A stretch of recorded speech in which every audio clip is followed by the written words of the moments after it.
Hello and welcome to this first video about SIR models. So this video is just going to set up the basics of the models. We're going to introduce some terminology, and the model itself consists of three different equations: the susceptible equation, the recovered equation, and the infected equation. So the goal is just to understand what those equations are saying. So the goal is to build the model and understand it. And so we're going to build the model using this one prototypical case here as an example. So during the late 60s, the U.S. was hit by the Hong Kong flu, and back then there were no flu shots, so a lot more people died than would die today from the flu. So we're going to use this particular data set to study the SIR models in general. And so these models are essentially built to study diseases that are like the flu. So the characteristics of the flu that we care about are that the flu is contagious. So for the most part, when you have the flu, you're capable of passing it on to others. But once you've recovered from the flu, you can't get it anymore. At least you can't get that particular strain anymore. So once you've had the Hong Kong flu and you've recovered from it, you can no longer be affected by it. So we're going to study this particular case here, but the models work for a broad class of diseases.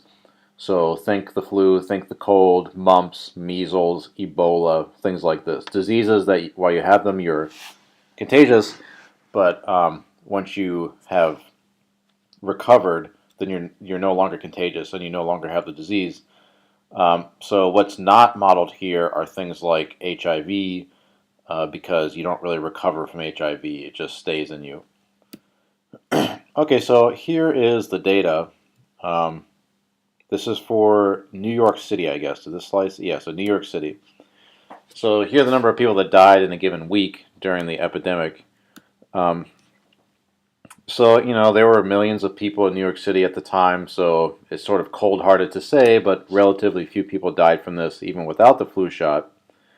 And so we're going to start making some assumptions here. So the first is that we can reasonably assume the number of flu-related deaths in a week is proportional to the number of new cases of the flu in some earlier week, let's say 3 weeks earlier. So in other words, the number of new cases that crop up 3 weeks ago can help you figure out how many deaths there are now, right? The people who die now probably got the disease maybe 3 weeks ago or so. Okay, so these figures give you the Hong Kong flu numbers. So here's the assumption we just said. The number of flu-related deaths in a week is proportional to the number of new cases 3 weeks ago. And another assumption we're going to make when we're studying these models is that the total population doesn't change.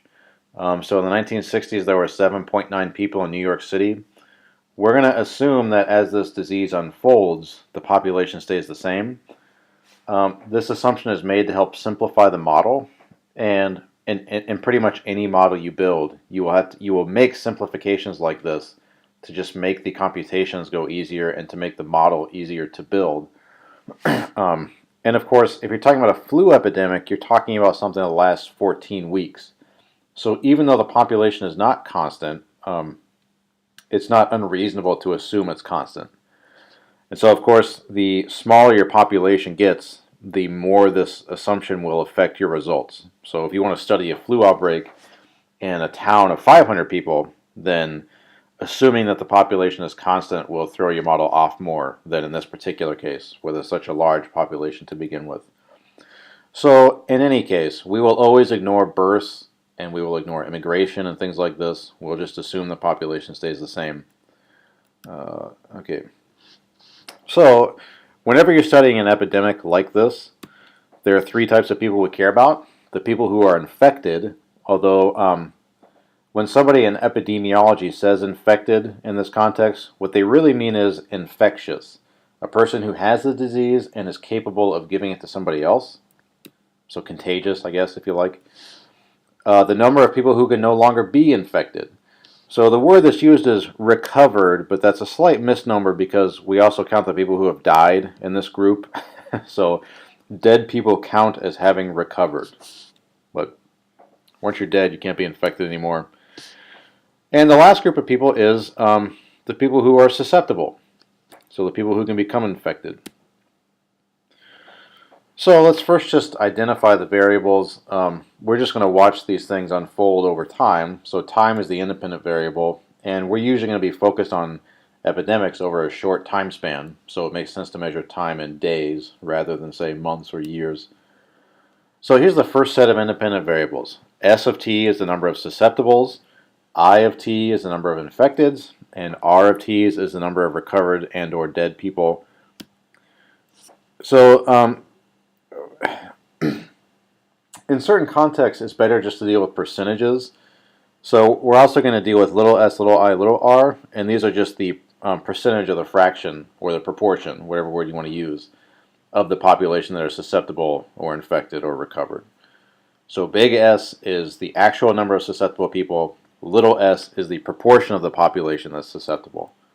All right, so you scale by this constant, or you divide by this constant population n. So here's some questions for you that we will think about in class, but anyway, what do you think these functions look like? Little s, little r, and little I. If you had to sketch a graph, what would it look like?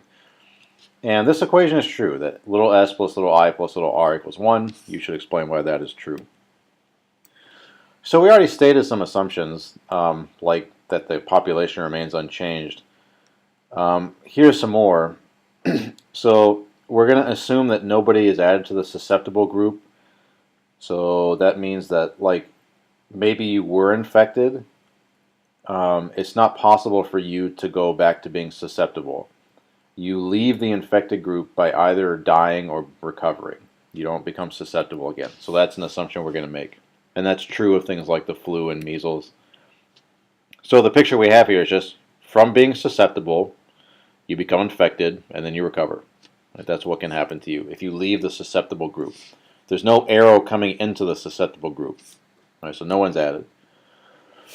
And yeah, the only way you leave the susceptible group is by becoming infected.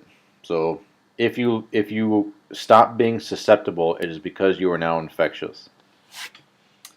Okay, so we're going to assume that the number of susceptible to people depends only on the number already susceptible, the number of individuals already infected, and the amount of contact between susceptibles and the infected. So in particular, suppose that each individual has a fixed number B of contacts per day that are sufficient to spread the disease. So if you try to think about what B is, so it's a number of contacts per day that are sufficient to spread the disease. So imagine a disease like HIV, then B is essentially counting the number of sexual contacts or like blood mixing contacts you have per day. If you're thinking about measles, to spread measles, you essentially just have to sneeze in a room, and the germs will stay there for hours. So B is now counting basically the number of times you sneeze in a room and the number of people that come in there within 3 hours.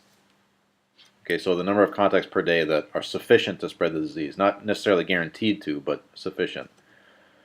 And of course, if you're sick, you are intermixing with all sorts of people, with recovered people, with infected people, and with susceptible people. So not all of the contacts you have are with susceptible people.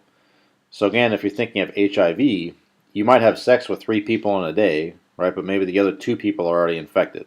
So it still counts as 3 sufficient contacts, but you're not going to spread the disease that way to all 3 people.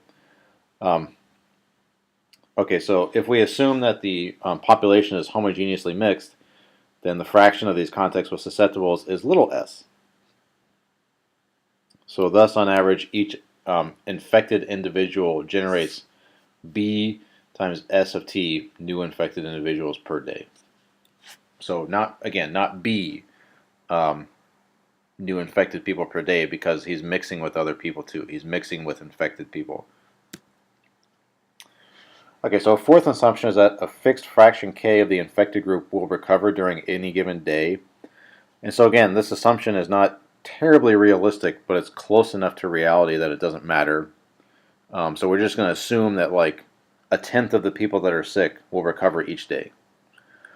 So a way you can estimate this is if the average duration of infection is 3 days, then on average we would expect about 1/3 of the currently infected population to recover on a given day. And I decided to remind you again that infected really means infectious. Oh, I remind you because, right, if you're counting deaths, you can die even though you're not infectious anymore. Okay, so here's the the susceptible equation. So it's saying the rate of change of the susceptible population is equal to this negative b, this sort of contact number guy, times the fraction of susceptible people times the number of infecteds. So in class, you'll answer these questions. Why is capital I there? Why is it negative? And explain why this corresponding equation for little s is true. Okay, so here's the recovered equation. The recovered equation says that the rate of change of the fraction of recovered people equals that k guy times little I. So slightly simpler than the susceptible equation. Okay, so in class you'll explain why this is true. The ds dt plus di dt plus dr dt equals 0. Why is that? And what assumptions are we using to get that equation? So once you have that, here's the infected equation, that di dt equals b times s times I minus ki. So you're going to explain to me why that is true. So why is there a minus sign there? Yeah. Why is it reasonable the rate of flow from infected to recovered? Depends only on I, etc. Okay, so let's go back to the example we were using. So this was the Hong Kong flu in New York City in the late 60s. And so at the beginning of this outbreak, almost nobody had immunity because nobody had had it yet. Almost nobody. So most of the population is susceptible. And let's just assume that only 10 people were infected. So in our initial setup, the number of susceptible people is 7.9 million minus 10. So there's a typo there, right? Anyway, so 7.9 million minus... Wait, no, that's right. Sorry, never mind.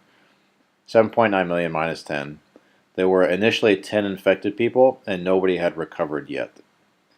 So the fraction of people at time 0 that are susceptible is 1, basically, right? I mean, it's like 0.999999, whatever. The fraction of infected people is 10 divided by 7.9 million, which is this number, and the fraction of recovered people is just 0. So here is the model. We have 3 equations, 3 unknowns, and 3 initial conditions. So we built it, right? We're hoping that this model actually captures the behavior of the Hong Kong flu in the late 60s. So that will be something for you to test out on your own in the MATLAB/SAGE assignment, but at the very least, let's notice a couple of things here. You may or may not agree that the model looks simple, but to me it looks relatively simple just because nothing is squared, nothing is cubed, there's no square roots, nothing like that, right? But at the very least, this model is nonlinear now. You have s times I here, right? You have 2 dependent variables multiplied by each other. So this is not linear anymore in the sense that we were dealing with linear systems before. So this is a 3 by 3 nonlinear system. It's first order, but it's nonlinear. So the tools that we developed to solve first order systems don't apply anymore. And actually, with this particular system here, even though it's pretty nice for being nonlinear, there's no analytical way to solve this. You just have to solve this numerically, which is what you will do. Okay, so this is what the model looks like. And before we leave this, I want to just address a question that you should probably be asking. We're using the word epidemic. What exactly is an epidemic? If you're going to call the flu influenza an epidemic based on this model you've built, well, what does that even mean, right? What's the actual definition? So here's a definition that the literature uses. Basically, if the graph of infected people has a peak, then the disease is called an epidemic. And you also, you want the initial infected population to be small to use this definition, because if the initial infected population is like 50% of the overall population, then you're already having an epidemic, right? I mean, the disease has already spread quite a bit. So we're going to call something an epidemic if the initial infected population is really little, and you can find a peak in its graph sometime. So you can think about why that's a reasonable definition of epidemic, but that's the definition we're going to use.